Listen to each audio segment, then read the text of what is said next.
Hey guys, it's Kelly at Garden Discovery. I am in the mood to propagate. Thanks for tuning in. We're going to propagate together. I've got this container that was full of bulbs and the daffodils are done, so it's time to put something in it. Empty pots aren't allowed here. So I went out in the garden and I got some cuttings off of different plants. The Spanish stonecrop is really nice. And the aeoniums, of course. Got to have aeoniums. And they're so easy to get to root. And some different sedum. This is like a jelly bean variety or a Christmas cheer. And then ogre ears. There's a big clump. That's going to be perfect. So I just set in the bigger pieces in the back, the ogre ears. Give some height in the back there. And then I have various succulents all throughout the garden. So I just went and got some out of the garden that would give some height and root easily.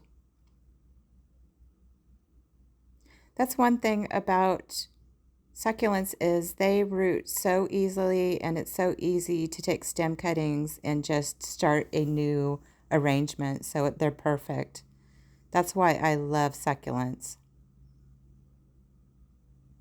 So just putting in the final aeoniums in. And these aeoniums I chose for the color. It's going to make some good contrast with the Spanish stonecrop. So I'm going to tuck that stonecrop in. This is a really great plant for filling up a container and spilling over. It's really nice, and you can constantly be picking at it and putting it in different places throughout the garden. So look for Spanish stonecrop to add to your garden. Just going to tuck a few more pieces of that in.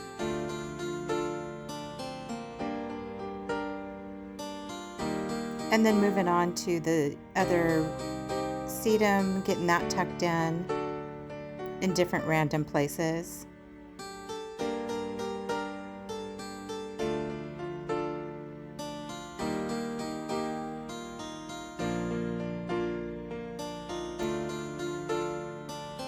It's just about done. I had a few things that I wanted to add, so I put some more things in.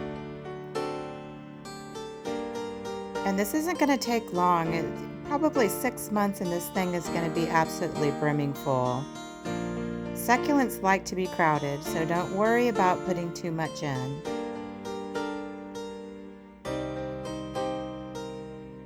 Added a few things at the end, and there we go. There's the cart full again. But wait a minute, there's more empty pots. So I'm going to do 2 more. I like this really dark aeonium. It's really pretty, and it is going to be super nice in these small pots with the Spanish stonecrop. So I put the aeoniums in, 1 in each pot, and then tuck in the stonecrop. That deep burgundy and the bluish green, it was really a striking contrast. They really complement each other. So this is a perfect arrangement. There we go. All done. Woohoo!